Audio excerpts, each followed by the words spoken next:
The opinions expressed by the host and guests in this show are not necessarily the views of Children's Health Defense.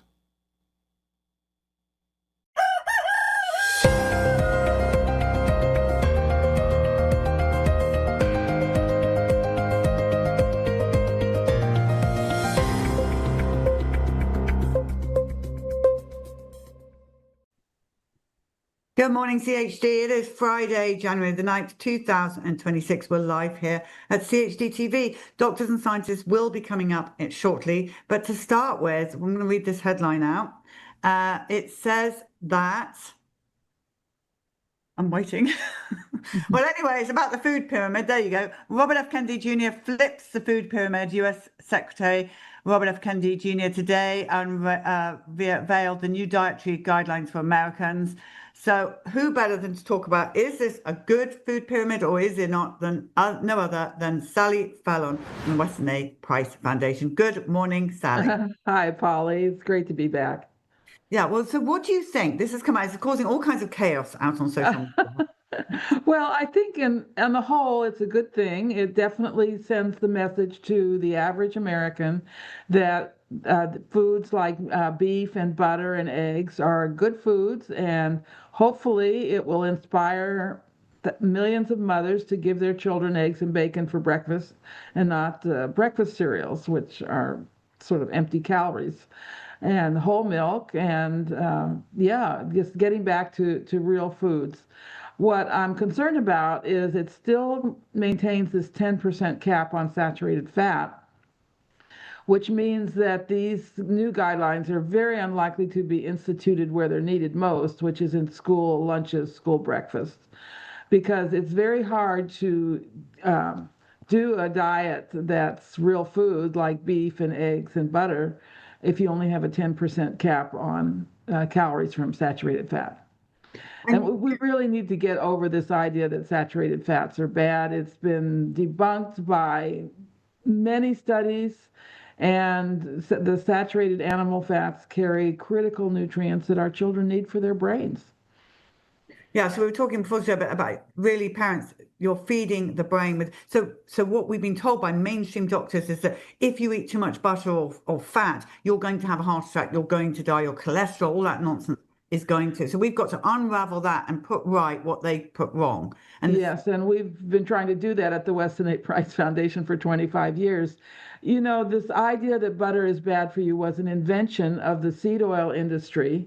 And they started saying that in the early 1900s. And as the consumption of butter has gone down and animal fats has gone down, remember everybody used to cook in lard, and as the consumption of the seed oils has gone up, heart attacks went up, they didn't go down, and cancer has gone up. And we know that these seed oils are highly carcinogenic.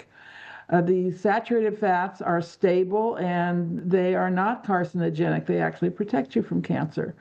So we've just got it all wrong. It's total propaganda for the food industry.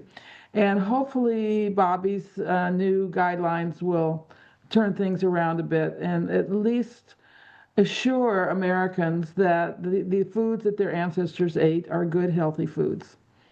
so many parents I see out there on social media, some in our movement saying, well, I was feeding my child organic, healthy, amazing cereal, but they're addicted to cereal, my kids. How am I supposed to flip them round to be having eggs and bacon for breakfast? Well, bacon is the gateway meat. I mean, you'll never find a child who doesn't like bacon. So start with bacon. Start with some organic sourdough bread with some good grass-fed butter, and gradually move into the eggs. I know that they are sometimes hard for kids, but a good scrambled eggs, or find a way to make them so the kids like them. Eggs are the quintessential brain food. They have many components that feed our brains and our whole bodies. And children need to start their day on this kind of breakfast. And what you also advocate, do you not, for school lunches to be made by the parents if possible? If possible, make your kids lunch. I mean, the school lunches are a curse on our children. If you went and saw what they're eating, they're just eating junk food. For example, they're supposed to have fruit, right? But they're not getting fresh fruit. They're getting these little cups of canned fruit with liquid that's loaded with sugar. This is not a good thing to give kids. Everything is packaged in plastic. They put the milk. They're required by law to put this milk in front of them, which is skim milk, highly processed milk with chocolate and sugar in it, almost as much sugar as a soda. And we see the results of this in the health problems of our children today. 1 in 2 children has a serious health problem. Lou, could you just put that pyramid back up so we can have another quick look at it? Because I just want to talk about, I know it's just images that are coming out. So put my glasses on here a second. But we're not liking the can, are we? We don't want can. People even. Yeah, I don't like the cans. The butter is pretty far down.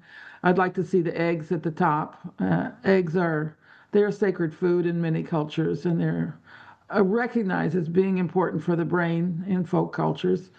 I like seeing the cheese up there. That's a great food for kids, and it's a food that they'll all eat. They all like. So, and the bread at the bottom, definitely need to minimize the bread, but that looks like a bowl of oatmeal there. And I sure do like that instead of the box cereals.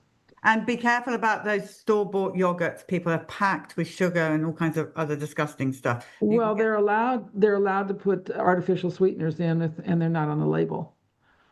So, and the other thing we were talking about, Sally, and I'm only noticing this really since this food pyramid, I mean, it is making people go crazy out there, is that a lot of people Americans don't know how to cook. Yeah, we need to bring home ec back to the high schools. But what I can say is start with simple things that are familiar to your children. Most Americans can make a hamburger, with real beef. Put some cheese on it. The kids would love that. Make a chicken, even buy a cooked chicken, and do some fresh vegetables with butter. Cook a baked potato with butter. These are very simple things that parents can do that are so much healthier than, going to a fast food restaurant. And let's just for a minute talk about raw milk, because I know you have the real, what's it called, realmilk.com. Yes. Let's talk about the importance of raw milk for children. Okay. Raw whole milk from pastured animals, and most of it is from pastured animals, is the healthiest food on the planet. It's very digestible. It provides everything growing children need, and in a form that's easily absorbed. And it's very safe. We now have 50 years of statistics. It's safe as pasteurized milk. It's even safer. One of the things that they don't tell you is that there's 20 to 30 deaths from anaphylactic shock to pasteurized milk per year. So it can be very dangerous food for a child. I did not know that. That's so 20 to 30 deaths per year from drinking From the anaphylactic shock, yes. So we're not talking about foodborne illness now. We're just talking about the warped and distorted proteins in the raw milk, in the pasteurized milk. So I have a question for you. A mother asked me the other day, her children have got, I don't know, flu or whatever, and she said that everybody's telling her, stop drinking the raw milk. It creates mucus. It's not good for your children while they're sick. Is that true or is that not true? No, it's a wonderful food for all children and for sick children as well. Okay, so tell us what Weston A. Price Foundation is doing for 2026 and how people can follow you, because really and truly, as much as this pyramid is fantastic, we're very excited about it, but really, if you want really good health advice on food, go to Weston A. Price Foundation. It's westonaprice.org, and on the right-hand nav bar is a tour that people can take of the website. This is a huge website. Everything we've ever published is on the website. And we have guidelines for healthy children. We have dietary guidelines. We have a food group booklet called Healthy for Life with recipes in it, very basic recipes. So yeah, please visit us and get some of our literature and just get going. And as I was telling Polly, We are going to launch a series of cooking classes on the website next year. Vitally important. Sally, thank you so much. I know, so on the whole, summary of the food pyramid is you're pleased, probably more to do on this. There's a lot more to do, but it is a good start, and I take my hat off to Bobby, talking about real food and avoiding the processed foods. Well, Sally Fallon, thank you so much. That's a way to start. Yeah. Yeah, thank you for being on this morning, for all you do at Thank you. Weston Price Foundation, and for your advice. Thank you. Okay, everybody. So now we are going to have Tia on. Good morning, Tia. Hello. Right. So Tia, you contacted me yesterday with some information that I think you, the viewers, are going to find very, very interesting. I'm going to hand it over to you, Tia. Tell the viewers what you told me yesterday. Well, we were all very excited about the changes to the CDC schedule and the recommended schedule for vaccines for children.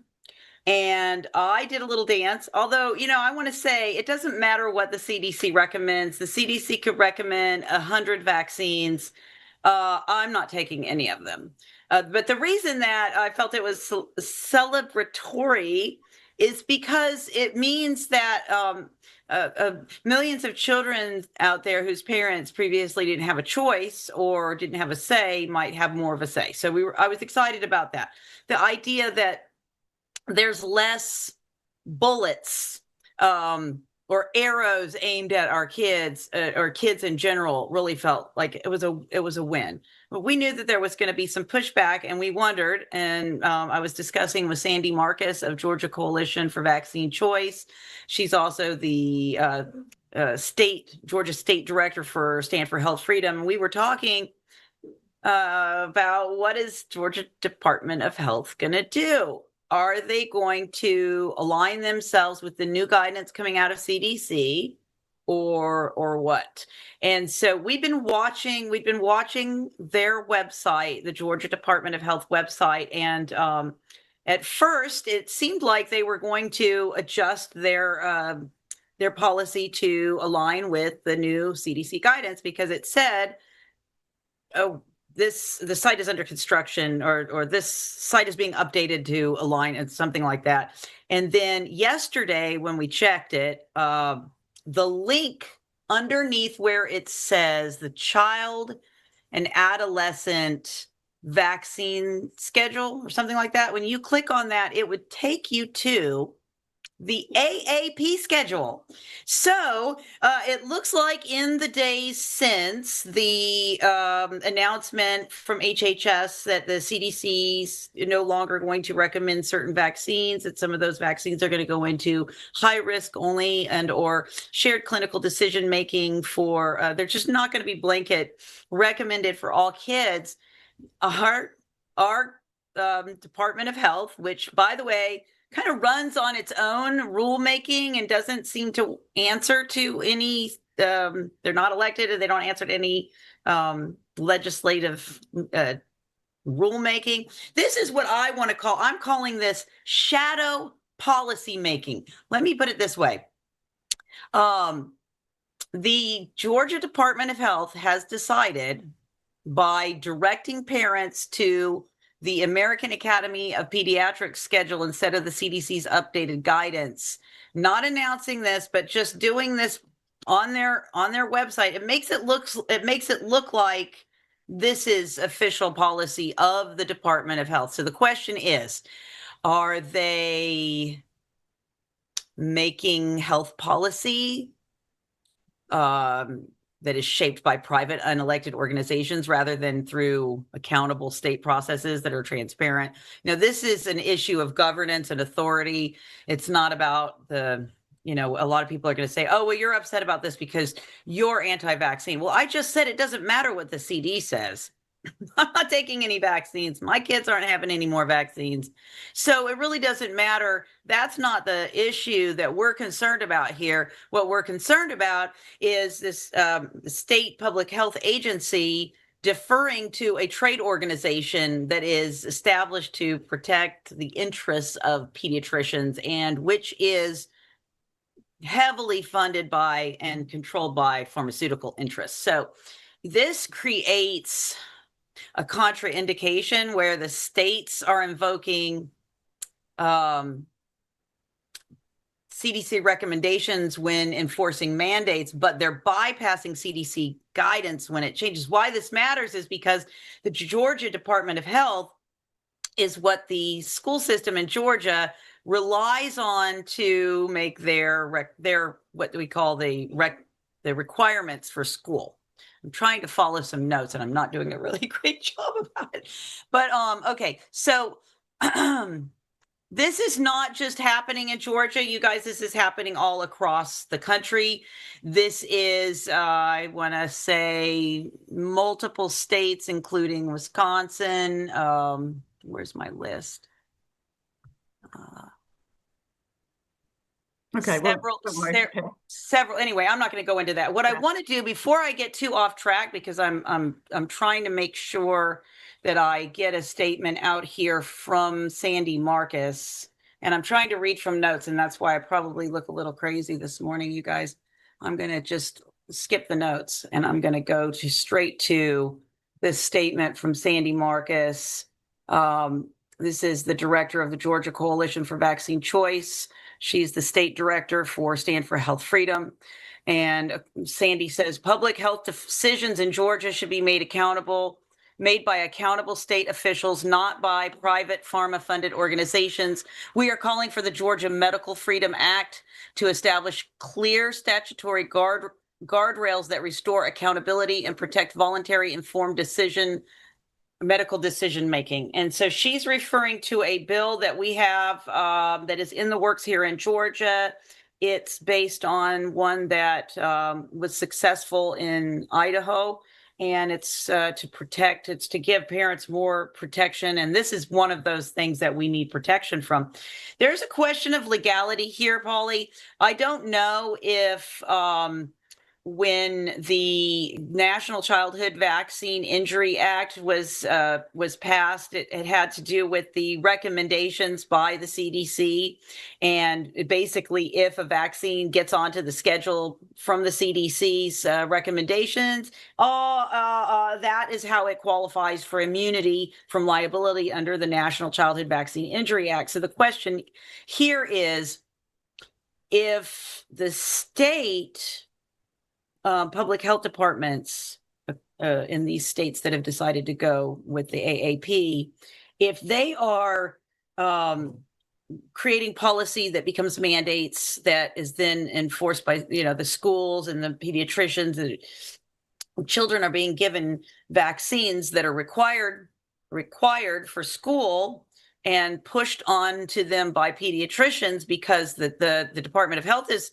following the AAP guidelines instead of the CDC. Does that open the state up for liability? Does that open physicians up for liability? And I'm not an attorney. That's a question that probably is going to have to be answered through legal action. And I hate to think that it would mean that kids have to get hurt first. So hopefully we can do some preemptive work to stop this in its tracks. We do have an open letter that's going to Brian Kemp that will be made public on Monday, and we have a call to action. I want to please recommend anyone in Georgia to get involved with Georgia Coalition for Vaccine Choice at gcvcadvocates.org, Stand for Health Freedom, and there is a link I'm hoping that we can get up onto the screen for our advocacy tool, so you can sign up to be in the loop for this kind of stuff.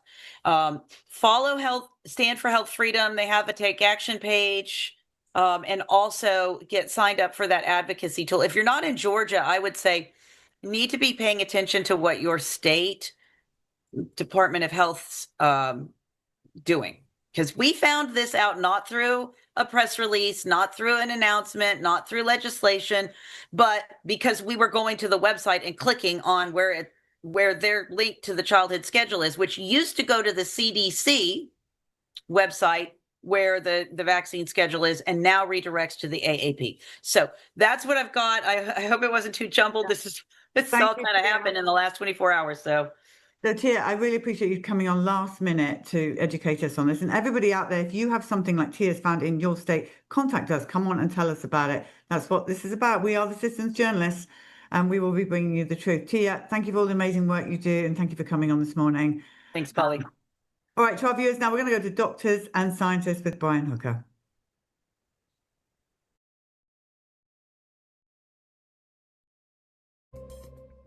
Well, good morning, CHD TV. It is your host, Brian Hooker. It is Friday, January 9th. This is the first time I've seen you in January 2026. And we are very, very honored to have CDC Director Emeritus, Dr. Robert Redfield, on the show today. Dr. Redfield, welcome, and thank you so much for coming on the show. Thanks for having me, Brian. Glad to be here.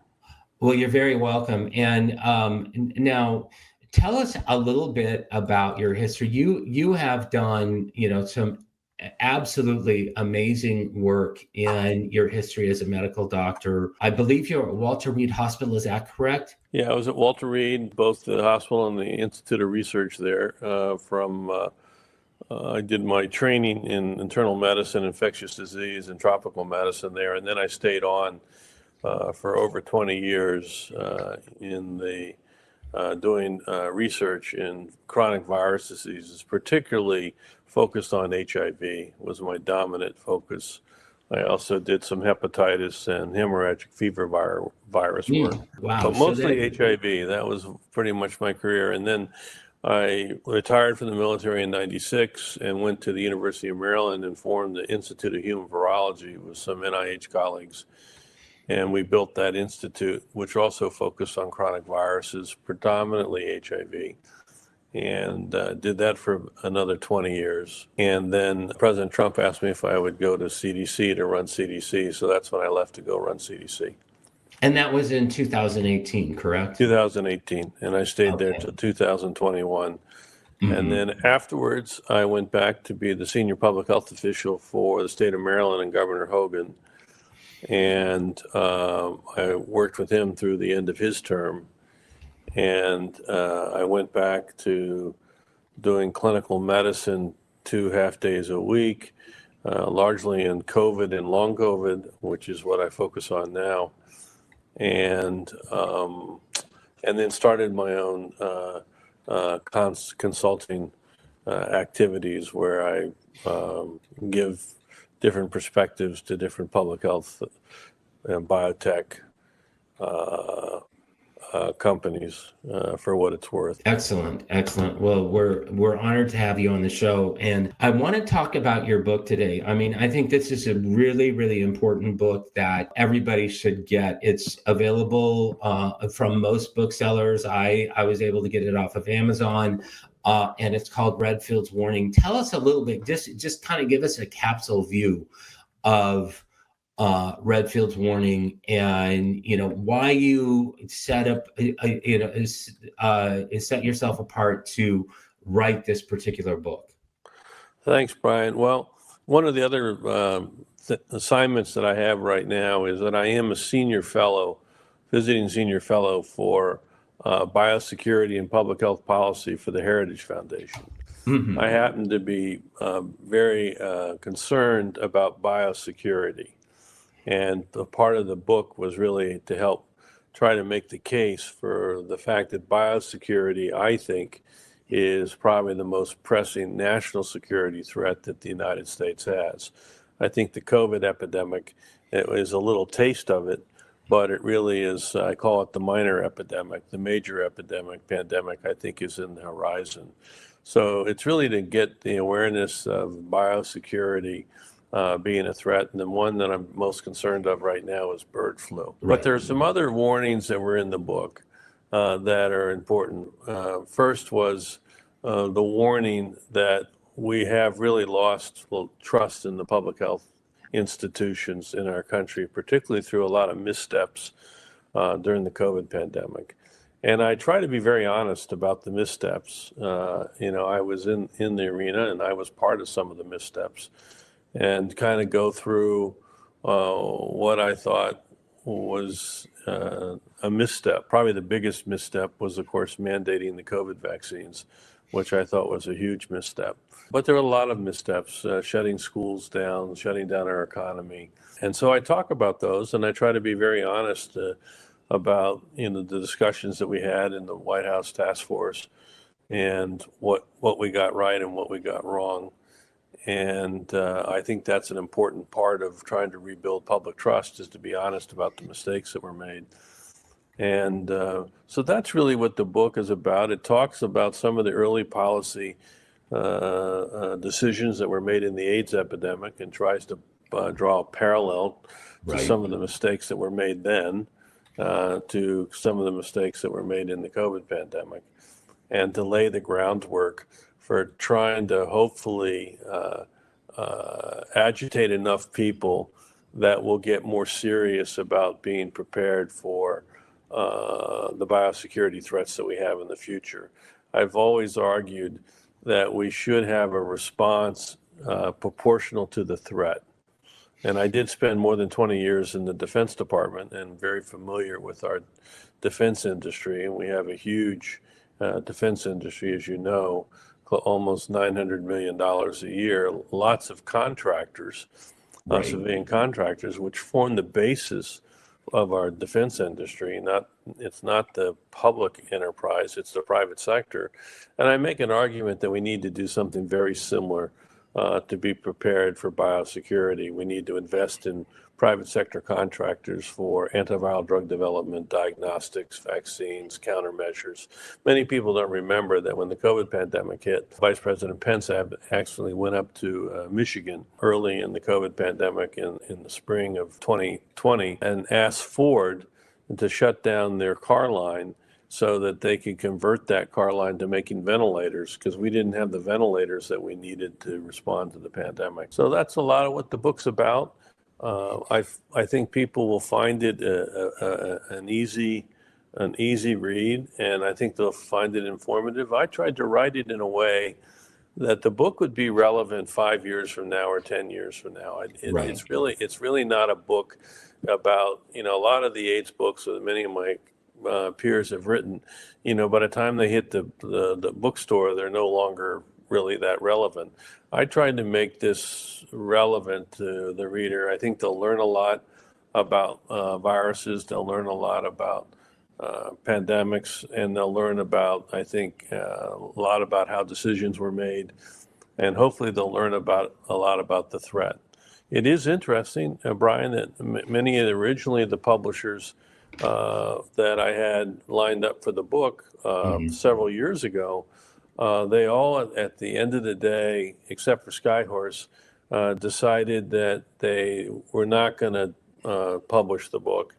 And the reason why they decided they weren't going to publish the book was they thought it was not appropriate that I suggested that the COVID virus originated from a laboratory in China rather than a natural spillover. I feel, there were two hypotheses, and I happen to believe that the laboratory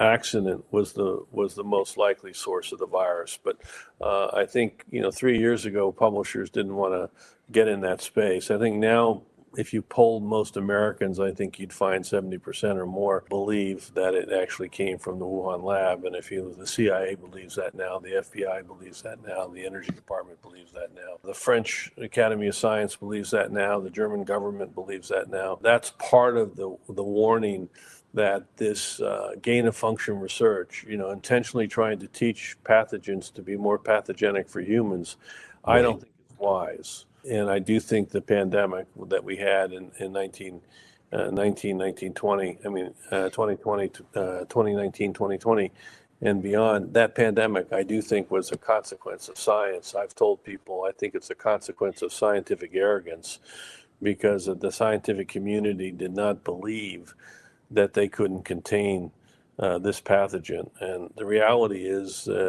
containing respiratory pathogens in a laboratory is very, very difficult. Absolutely. No, we have so many BSL-3 facilities that in the United States, and so many of them have reported accidents. So, it is a very, very scary proposition. I want to talk a little bit about the decision making around, the countermeasures to COVID in the early environment. What was the culture like? I mean, some of these decisions, they felt, being an outsider and being on the outside, trying to figure out what was going in, a lot of the decisions felt very politicized to me. Well, I think that the several issues with it. I mean, I think that's one of the problems in general that I experienced in my time in the science, actually all the way back into the early 80s, late 70s, Right. is there has been an evolution of what I call groupthink. And either you're part of groupthink or you're pushed aside. And so I think one of the issues is there wasn't as open, honest discussion, at least for the American public, on these issues, so that they could really understand it. We had some pretty, I think, heated discussions in the White House task force, and I left office in January 20th in 2021. Right. And so even though we got the vaccine in December 14th, really 6 weeks later, I was out of office, so I didn't have much impact on the policy on how vaccines were used. I happen to be an advocate that the vaccine should have been prioritized for older people over the age of 65 that are highly vulnerable in nursing homes, because the data that we had for the approval of these vaccines was not that it prevented infection. We had no evidence that it prevented infection at all. So the way people traditionally think of a vaccine, this vaccine did not prevent infection. What it did do is prevent serious illness and death if you were at high risk for serious illness and death. And that was largely people over the age of 65, 70, 75, 80, 85. Unfortunately, the Biden administration has said they would never mandate this vaccine. One of the first things they did was they mandated the vaccine. And part of that was based on a flawed scientific hypothesis that was promoted by certain people. Fauci was one, and there were many others, that there was this concept of herd immunity, that we had to get everybody immune in order to stop the pandemic. Well, I'm a clinical virologist, and I argued from the beginning, unsuccessfully, but I argued that herd immunity was not operational for coronaviruses. Because I had patients already that were experiencing their second episode of COVID within 3 months. Right. So natural infection wasn't preventing reinfection. So I didn't buy this concept of herd immunity. And eventually the scientific community came around to that point of view, but it wasn't until several years later. And unfortunately, they dismissed natural immunity. So people that had been infected and developed an immune response to the virus, those people were still forced to get the vaccine or not be able to do their job, be a firefighter, a policeman, or be in the military, or work in a hospital, or go to school, all of which I thought was highly flawed scientifically. And so I do think very rapidly there wasn't what I would call open, rigorous scientific debate. There were people that had strong opinions, and then they controlled the narrative. And you are right. The other thing that happened from the beginning, even when I was there, that was, I think, unfortunate, is that we didn't have a national response to the pandemic. Right. I had thought as the CDC director, I would help lead a national response to the epidemic. But it was decided by the Trump administration that each state would define their own response, which I thought was not the way to handle a public health emergency. But with each state then handling their own response, the consequence is what you said. Very rapidly, the responses became relatively political. There were, blue states had different responses than red states, and it became politicized. And I think that was very unfortunate. I mean, that's not the way you respond to a public health emergency, obviously. I live in a very libertarian part of Northern California. And, we looked at our response and the things that happened in Shasta County in California vis-a-vis, LA County or whatever. It was very, very different. And it seemed like there was not a whole lot of data sharing. There was not a whole lot of, frank, open discussion about what was going on. And instead it was just a lot of CYA in a way. You're right, Brian. It was people developed their own response policies based on opinion. Mm-hmm. And it really was, I mean, I argued pretty aggressively that there was no rationale to close schools, and that the K through 12 kids' public health was much better served by keeping them in school than by shutting the schools down. And I argued there was going to be very significant consequences if we shut these schools down. But very few states listened to my approach. Arkansas did, North Dakota did, but most of the states basically shut the schools down. I got an award in Baltimore from the Archdiocese of Baltimore because one of the things I had at that time 11 grandkids, a number of them in the schools in the Archdiocese of Baltimore. Right. And I argued that the schools should stay open. And the public health groups in Montgomery County, Howard County, Anne Arundel County, the public health officers were ordering the Catholic schools to shut down. And I remember calling Governor Hogan and I said, do you want a First Amendment lawsuit? Because I don't think your public health people have the authority to decide whether the Catholic schools are open or not. Right. And that was over the weekend. And on Monday morning, Montgomery County, Howard County, and Anne Arundel County health commissioners all stood down and let the Catholic schools, decide for themselves. And I got a big award because the Catholic schools, several years ago when they had the testing again, they had the highest scores they've ever had in the K through 12s. And the public schools in Maryland had the lowest scores they ever had. And that loss of learning that these kids suffered from was huge, not to mention the desocialization, not to mention the increased drug use and suicide, not to mention the lack of all of the mental health support that we provide our school system that they didn't get, not to mention all the extra food that we provide. So it was a huge mistake. And then you couple that with the decision to shut down the economy. Right. What a huge mistake that was. I mean, I was more in the Pence camp, and my Vice President Pence took the position that we should take a knee, like in a sporting event, and we should take a knee for a short period of time and then figure out how we can go back and do all this activity in a safe, responsible, and effective way.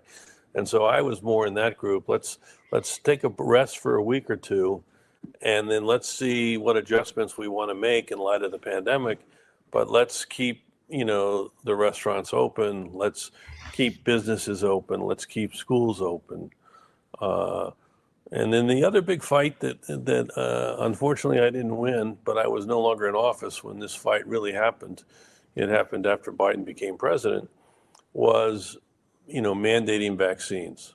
Right. And the fact that this vaccine was mandated, for military, for fire workers, policemen, for hospital workers, mandated to go to school, mandated to travel.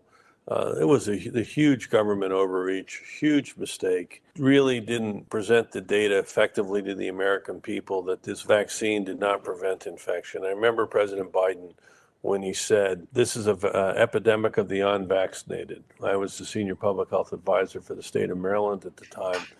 And I knew that in Maryland, now we had about half of our infections to 2/3 of our infections in Maryland were now occurring among people that had been previously vaccinated. It was a false sense, and he said, get your children vaccinated so they don't infect their grandparents. Well, no, that's not a true statement.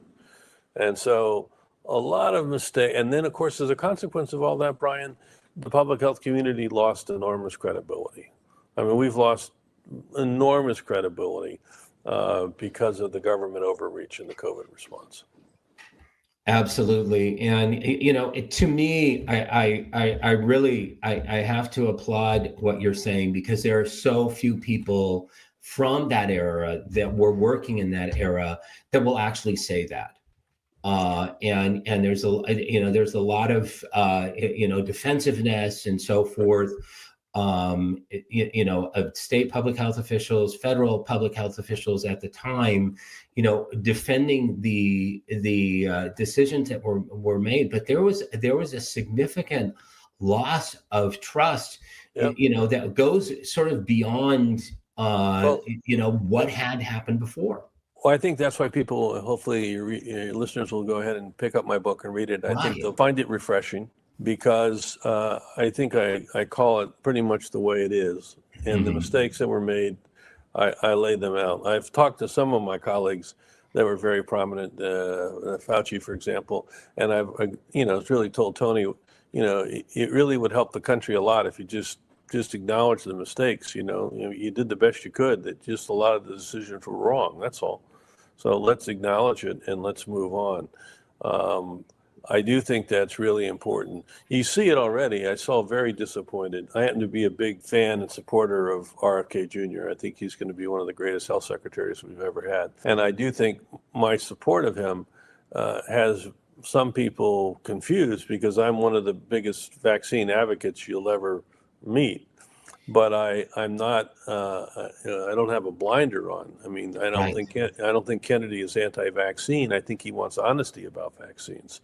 Correct. I know when I say I'm in a room and I ask the question, well, let's talk about the side effects. Immediately, the group that I'm with, the doctors and the experts will turn, oh, you're anti-vaccine. No, I'm not anti-vaccine. I just want to talk about the side effects of the vaccine.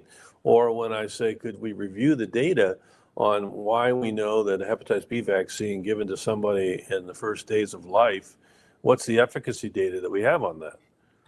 Oh, you're anti-vaccine. No, I'm not anti-vaccine. I just show me the data, And so this is all Kennedy. Well, he wants honesty about data. And I just wrote a note to support him based on the decision to revise the childhood immunization schedules to the 11 vaccines. I thought, it was a breath of fresh air. Right. I thought we need to relook at this. We shouldn't be afraid to relook at it.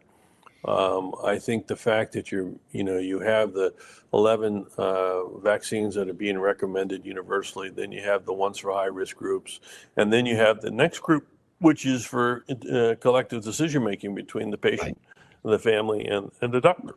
And so nobody's losing anything. He's bringing the parents and the doctors back into making the decisions. When I was CDC director, one of the things that bothered me the most was the vaccine hesitancy that we had in the country. But I thought, it really was, a lot of it was based on people afraid to make a mistake. And the medical community needed to spend more time explaining to people why this vaccine was good for them so that they would decide to take it. They would decide to take it. I'm a big believer in personal autonomy on this. And so when I think Kennedy redoing it and then putting out the 3 different tiers, I think, and engaging the parents and the doctors, I think it's a part of this rebuilding the trust by getting the parents and pediatricians back in the game. Exactly. I was very disappointed, maybe you know more about this than I, to read that whatever the judge allowed the lawsuit by the American Academy of Pediatrics to go forward against Kennedy and CDC because they changed their recommendations on the COVID vaccines. The COVID vaccines never belonged in children in the first place. Correct. So they finally got to the right place. And how is that rewarded? It's rewarded by a bunch of frivolous lawsuits, by supposedly health institutions like the American Academy of Pediatrics, which, I have to agree with Kennedy's language. You have to wonder if there's not a lot of corporate capture there, because there's no real justification for pediatric use of COVID vaccines. Absolutely. Dr. Redfield, everything that you're saying is a breath of fresh air. And to hear an emeritus CDC director say that gives me a lot more confidence, gives me a lot more hope. Let's talk about H5N1. I didn't want to get through the interview and not talk about this. There are labs in the United States right now doing gain of function research, looking at the, enhancing respiratory uptake of H5N1. There's a lab in the University of Wisconsin that's had 7 lab accidents over the past 15 years, 2 of them leading into unintentional releases of H5N1. What in the heck are we doing? I mean, it just seems, we are playing with fire with something like this. I mean, it's obviously it's very virulent. It has caused humans to die in the United States. There was a death in Louisiana. But tell us a little bit more. Give us your perspective. So the first thing is I wrote an op-ed for the Wall Street Journal, I think about 2-3 years ago. And the whole point of that op-ed was that I thought we should have a moratorium on gain of function research. I don't think it's wise. No. I disagree with my colleagues that feel that we need to do this. They feel we have to create the pathogen so if it ever happens, we'll be prepared to deal with it. Okay, well, that worked really well for COVID. So I don't agree with that logic. And I'm very upset that we have, I mean, you probably know in 2012, the group in the Netherlands actually researched bird flu H5N1, and they learned what amino acids needed to change in order to make it highly vulnerable for humans. And there's four amino acids that needed to be changed. And I argued, because one of the main author was on one of my boards, I argued that that paper should not be published. Right. You have the knowledge, just keep it to yourself. I don't see the advantage of putting it out in the public domain. So people that are a little nuts could use that knowledge, and literally within a couple months, you could create this virus that could be catastrophic for the world. I lost that argument. This is where Tony and I had Tony Fauci and I had our first arguments, because I was very much against gain of function research and Tony was very much for gain of function research. And so I wrote the op-ed that we should not do gain of function research. But you are right that these viruses have been created, and they're probably in multiple labs. University of Wisconsin was very involved in a lot of this research. There's research that was done in Europe. And I suspect the modified virus that can infect humans efficiently is probably in freezers.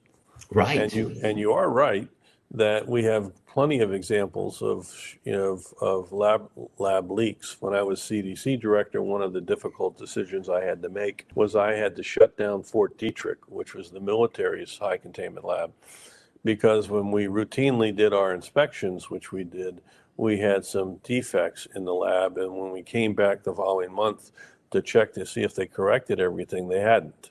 And so I had to tell some friends of mine that ran that lab, and I had worked with them for 20 years. I had to tell them that they were shut down until they shut them down for about 6 months while they had a lot of correction. The problem is we don't have the biocontainment that we need to do this research properly, period. And that anywhere, even at the high great labs like Fort Detrick or even CDC, both of which have had laboratory accidents. So this is why I call it scientific arrogance. We shouldn't be doing this type of research. Now, people argue with me, I can't stop it over the whole world. Well, I think there's lots of ways we could influence it enormously in the whole world, particularly about deciding, whether we're going to economically be engaged in countries that want to continue that research. But it's not a reason for us not to go ahead and put a gauntlet down. It doesn't stop us from arguing other issues on a global scale, just because we can't influence everywhere. So I do think the gain of function research is a real problem. There's 4 amino acids that need to change. Bird flu came into the United States 2019 and got into our chickens and turkeys.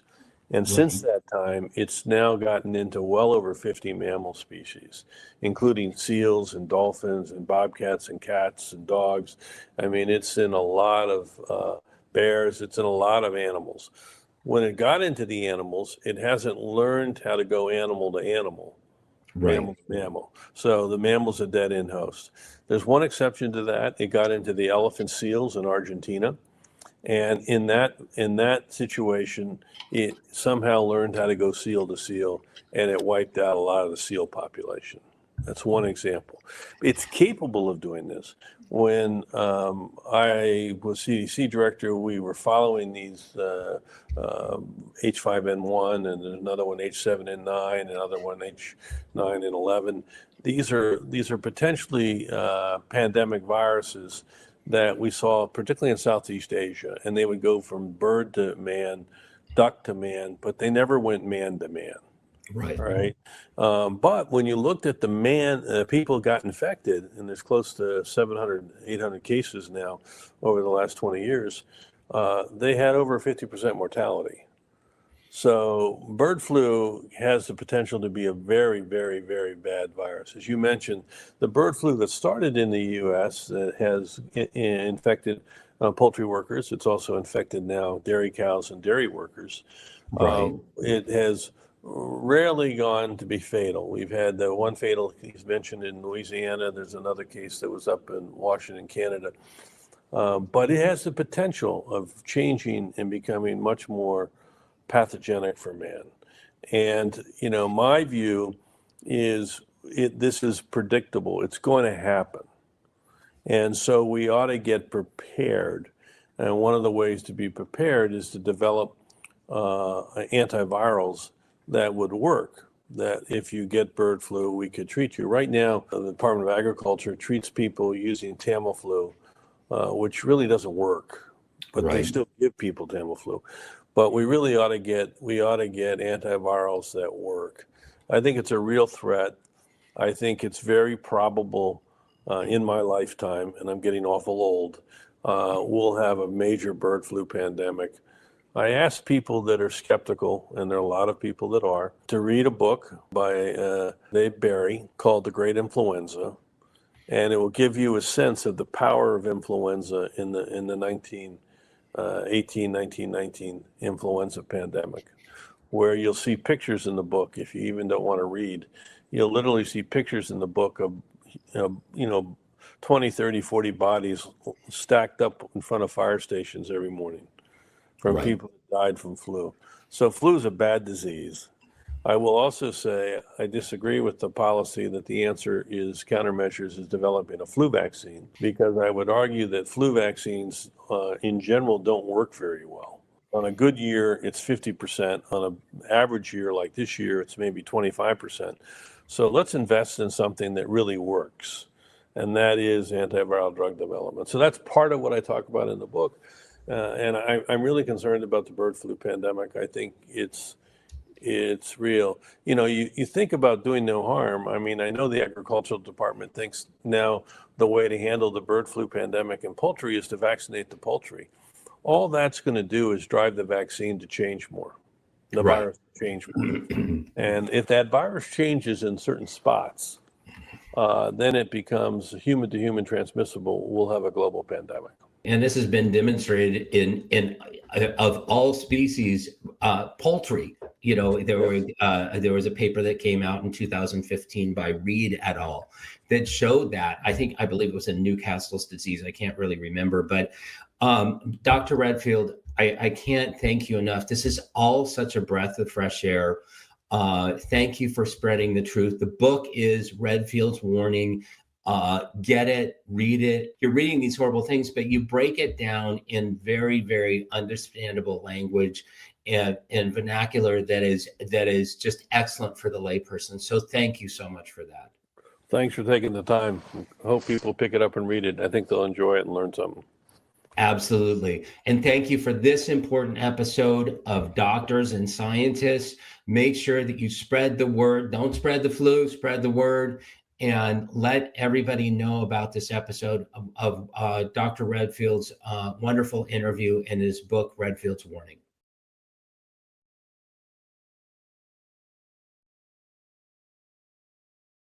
Okay, we are live.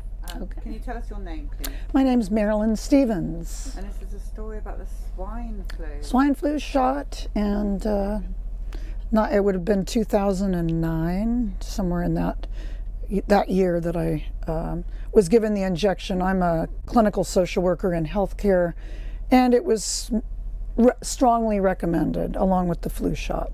So my husband and I went ahead and he's now deceased, but we went ahead and went with the recommendation and went to a Safeway store and got the shots. And within about a week, well, right away, within 24 hours, I could feel a real sore.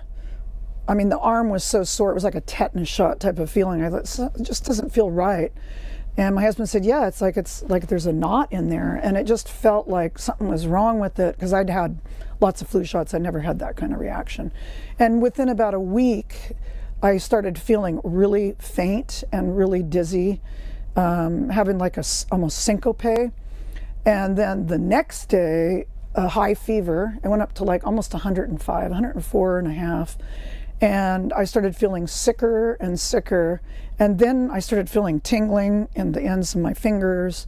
And then I couldn't feel my bladder, so I would stand up and I was incontinent. It was bizarre. And it scared me so much, I said, well, I'm going to go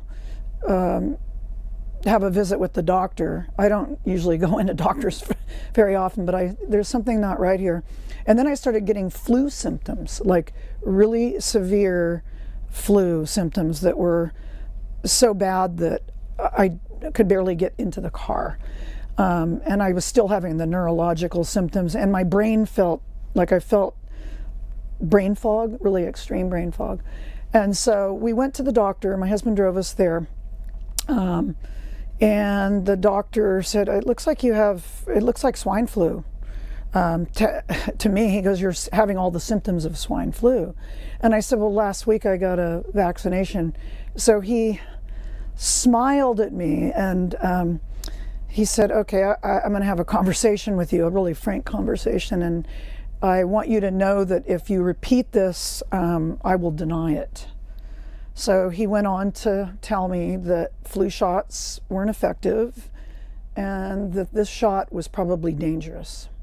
And he had one kidney, so he did a lot of research on vaccines and was very careful. And he went on to say things that I was kind of shocked. And he goes, I think what's happened to you is you've probably contracted the virus. Somehow your system was weakened, but I think you're reacting also to the adjuvants in the vaccine. And I did have in the past reactions to tetanus shot one time. And I asked him what he meant by that. And he said, well, there's formaldehyde, aluminum, and then there's preservatives like polysorbate 80 and mercury. And he just gave me the whole education about the vaccine. And I'm sitting there just feeling really crappy. And he goes, well, there's really not a lot I can do. I can put you on Tamiflu. And he goes, but it's really probably not going to do much of anything. And he goes, but I would never, ever get vaccines again. And so then I looked back. I started thinking back at times when I would just get routine shots. And I was born in 54, so we had 3 doses of, I think it was a DPT. And then they gave us the sugar cube, the polio sugar cube. And so, but I started thinking back at the times I had to get a B shot when I worked in the hospital because I'm a clinician. And after 2 of the series of B shots, and that would have been in 2000, I didn't feel good for a long time. I felt very like tired. I mean, and I was pretty healthy. I felt tired a lot. And then after this injury in 2009 with this shot, I mean, I stayed tingly. I kept contracting shingles. Every time anybody would do flu shots around me, I would pick up shingles. And so then I started finding out about shedding, because it didn't make sense to me, because I knew that shingles was not usually repetitive. It wasn't chronic.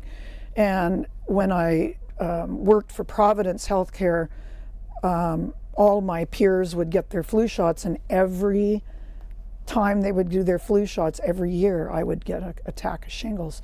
And the doctors were puzzled about that. But I developed something called POTS after this, about probably 6 months after that 2009 vax shot. I developed something called POTS and what would be now called mast cell activation. If I get under stress or I exercise vigorously, and I was athletic before all this, I will get extremely tired and will get migraines. And I'm very sensitive now. Ever since that shot and that experience, I'm really sensitive to things in the environment. And I know that I just connect it because before that, I didn't have all those symptoms and I would not get the fatigue. I probably had Epstein-Barr, so that was researched to figure out why the fatigue was so heavy. But my doctor that told me about the shot said, I think that you probably do have Epstein-Barr, but he goes, this isn't accounting for all the neurological stuff that you were feeling. And to this day, if I get sick with anything, I do get the neurological symptoms. My bladder has not been the same since the shot. It's like I can't feel that I have to go to the restroom and then I'll stand up and I know I'm getting older, but this is way before that. So I can't connect that with age. Maybe some now, but I couldn't at the time. And so I have not felt like myself since that time. My husband, about 6 months after the shot, he didn't feel good either. He noted that. But then he developed a non-Hodgkin's lymphoma after the H1N1 shot, and we don't know if that was connected with it at all. At the time, nobody had any information about that. So I sometimes wonder if it had something to do with his bringing the cancer on so fast, because it went to stage 4 within months of him not feeling well. It was very rapid. Are you done vaccinating now? Is that it? Oh yeah, I haven't had any shots since then. And during the pandemic, everybody was telling me I had to get the shots, and so I almost lost my job over it. And I made some comments to parents at one point, and they ended up letting me go from a position because I was kind of outspoken, and I realized, and I'm a mental health professional, but I didn't care at the time when the COVID pandemic started, and I knew there was something really wrong with what was going on with people, the side effects. Almost immediately I picked up on it. And I just didn't even care at that point. If I said something that offended my employer, so be it. Did you get COVID?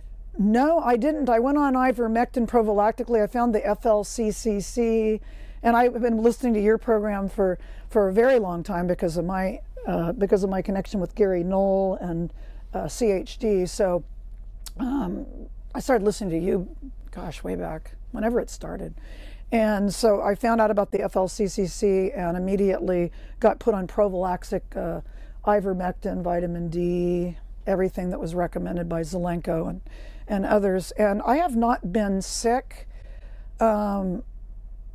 since 2019. I haven't had a cold or flu or anything. I've been on these protocols.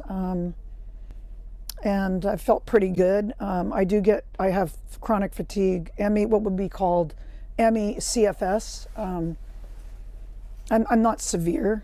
I can pretty much live a pretty normal life, but I do have a lot of those symptoms, and naturopaths have treated me and told me never to get a shot again, ever. No one should. Yeah. Thank you very much. Yeah, you're welcome very much. Your story, and I'm glad you're on the mend, as they say, doing well. I suffered a lot of pain emotionally with with my sister in particular, not believing anything about the pandemic, and she did get the COVID shots, and she has not been the same since those COVID shots.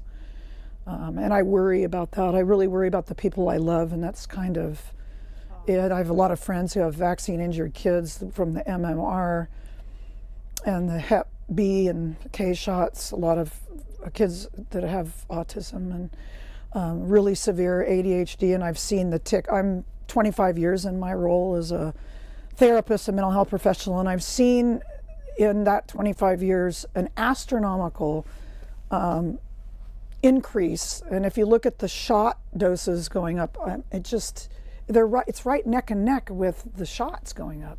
And I think, what is there, about 100 doses? And I just hope that people will listen, and that's probably my biggest concern, is that people don't want to know about it, and that hurts. That hurts me.